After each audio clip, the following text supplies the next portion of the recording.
আমাদের যেমন পূর্বাভাস দেওয়া হয়েছে, গতকাল সন্ধ্যায় নিম্নচাপ তৈরি হয়েছে, আর আজকে সকালে এটা সুস্পষ্ট নিম্নচাপে পরিণত হয়েছে। পশ্চিম মধ্য বঙ্গোপসাগর এলাকায় এরা অবস্থান করছে, আর আজকের মধ্যেই এটি গভীর নিম্নচাপে পরিণত হওয়ার সম্ভাবনা রয়েছে এবং আগামীকাল পর্যন্ত এটি অতি গভীর নিম্নচাপ পরিণত হওয়ার সম্ভাবনাও রয়েছে। এর অভিমুখ থাকবে, এটি ক্রমশ উত্তর পশ্চিম দিকে অগ্রসর হবে এবং উড়িষ্যা উপকূলের দিকে অগ্রসর হয়ে উড়িষ্যা অন্ধ্রপ্রদেশ উপভাগ অতিক্রম করার সম্ভাবনা রয়েছে 3 তারিখ সকাল নাগাদ। এর প্রভাবে আমাদের পশ্চিমবঙ্গের বিভিন্ন জেলাতেই বৃষ্টিপাতের সতর্কতা এবং কিছু কিছু জেলায় এবং দমকা হওয়ারও সতর্কতা রয়েছে।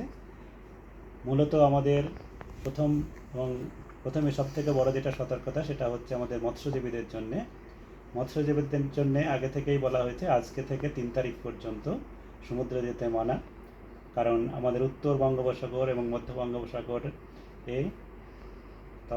তার সঙ্গে সঙ্গে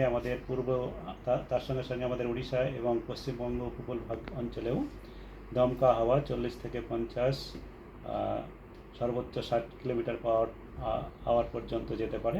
তো এর প্রভাবে এবং বৃষ্টিপাতও হবে, তার জন্যে মৎস্যজীবীদের সমুদ্রে যেতে মানা করা হয়েছে। আর আমাদের স্থলভাগের জন্যে যে সতর্কতা বা পূর্বাভাস আমাদের দেওয়া রয়েছে, তাতে আগামী 3 দিন পর্যন্ত দক্ষিণবঙ্গের সমস্ত জেলাতেই হালকা থেকে মাঝারি বৃষ্টিপাত প্রায় সব জায়গাতেই হওয়ার সম্ভাবনা রয়েছে। তার সঙ্গে সঙ্গে ভারী থেকে অতি ভারী বৃষ্টিপাতেরও সতর্কতা রয়েছে। আগামী 24 ঘন্টায় আজকে উত্তর এবং দক্ষিণ 24 পরগনা জেলাতে 1-2 জায়গায় ভারী বৃষ্টিপাতের সতর্কতা রয়েছে, আর বাকি সমস্ত জেলাতেই বজ্রবিদ্যুৎ সহ হালকা থেকে মাঝারি বৃষ্টিপাত এর সতর্কতা রয়েছে, বজ্রপাতের সতর্কতা রয়েছে।